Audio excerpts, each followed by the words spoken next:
Hi hello welcome back to your channel Lakshmi Rajas kitchen. ఈరోజు crazy snack recipe పెసర వడలు చేసుకోబోతున్నాము. Recipe start చేసే ముందు ఒక స్మాల్ రిక్వెస్ట్, వీడియోని లైక్ చేయండి, ఛానల్ని సబ్స్క్రైబ్ చేసుకొని నన్ను సపోర్ట్ చేయండి ప్లీజ్. Let's start. ఈ పెసర వడలు చేసుకోవడానికి ఓ 2 గంటల ముందు పెసరపప్పుని నానబెట్టి శుభ్రంగా కడిగి వాటర్ అన్ని స్ట్రెయిన్ చేసుకొని మిక్సీ జార్లోకి ఈ పప్పుని యాడ్ చేసుకొని వాటర్ వేయకుండా కొంచెం కోర్స్గా గ్రైండ్ చేసుకోవాలి. వీడియోలో చూపిస్తున్న విధంగా ఇలా కోర్సుగా గ్రైండ్ చేసుకున్న ఈ వడపిండిని ఒక మిక్సింగ్ బౌల్లోకి వేసుకొని 1 టేబుల్ స్పూన్ జీలకర్ర, సన్నగా తరిగిన కరివేపాకు, కొత్తిమీర, సన్నగా తరిగి పెట్టుకున్నటువంటి పచ్చిమిర్చి, 1 టేబుల్ స్పూన్ అల్లం వెల్లుల్లి పేస్ట్, కొంచెం చిల్లీ ఫ్లేక్స్, సన్నగా తరిగి పెట్టుకున్నటువంటి ఆనియన్, 3 టేబుల్ స్పూన్లు కార్న్ఫ్లోర్ బైండింగ్ కోసం, అలాగే రుచికి తగినంత సాల్ట్ కూడా వేసుకొని ఇప్పుడు ఈ ఇంగ్రీడియంట్స్ అన్నింటినీ కూడా ఈ వడపిండిలోకి చక్కగా మిక్స్ అయ్యేలాగా కలుపుకోవాలి. ఒకసారి సాల్ట్ చెక్ చేసుకోండి. పిండి కొంచెం పలచగా అనిపిస్తే మరికొద్దిగా కార్న్ఫ్లోర్ని యాడ్ చేసుకోండి. ఇప్పుడు స్టవ్ ఆన్ చేసుకొని ఒక కడాయి పెట్టుకొని దాంట్లోకి డీప్ ఫ్రైకి సరిపడా ఆయిల్ వేసుకొని ఆయిల్ బాగా వేడైన తర్వాత వీడియోలో చూపిస్తున్న విధంగా ఇలా వడల్ని ఈజీగా ఒత్తుకొని ఆయిల్లోకి వేసుకోవాలి. చాలా సింపుల్ అండ్ ఈజీగా వస్తాయండి, పెద్దగా కష్టపడాల్సిన అవసరం లేదు. ఇదిగో వీడియోలో చూపిస్తున్నాను చూడండి. ఇలా వేళ్ళ పైననే వడల్ని ప్రెస్ చేసుకొని నేను ఆయిల్లోకి వేసుకున్నాను.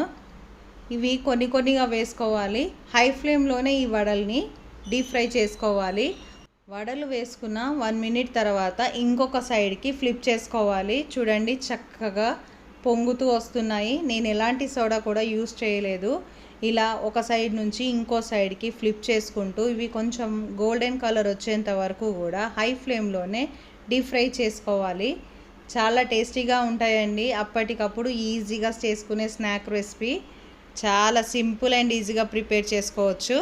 చక్కని గోల్డెన్ కలర్లో పెసర వడలు రెడీ అయిపోయినాయండి. ఇప్పుడు వీటిని స్ట్రైనర్లోకి తీసేసుకుందాం. ఇలానే అన్ని వడల్ని కూడా ప్రిపేర్ చేసుకోవాలి. వేడి వేడి పెసర వడలు రెడీ అయిపోయాయి. చూస్తుంటేనే నోరు ఊరిపోతుంది కదా. వర్షం పడినప్పుడు వేడి వేడిగా ఏదైనా తినాలనిపిస్తుంది, లేదంటే ఇంటికి ఎవరైనా చుట్టాలు వచ్చినప్పుడు, లేదంటే స్నాక్స్ ఆకలి వేసినప్పుడు ఇలా సింపుల్ అండ్ ఈజీగా ప్రిపేర్ చేసుకోండి. గ్రీన్ చిల్లీ అండ్ ఆనియన్తో సర్వ్ చేసుకుంటే టేస్ట్ చాలా బాగుంటుంది. చూడండి ఎంత కలర్ఫుల్గా ఉన్నాయి కదా. ఇంకా టేస్ట్ చేసేద్దాము. ఇవి ఇలానే తిన్నా కూడా బాగుంటాయి. సాస్లో డిప్ చేసుకొని తింటే ఇంకా టేస్టీగా ఉంటాయి. మీరు కూడా ఈ రెసిపీని ట్రై చేయండి. ఎలా వచ్చిందో కమెంట్ చేయండి. మా వీడియో కనుక మీకు నచ్చినట్టయితే please do like, share and subscribe. And don't forget to hit the bell icon.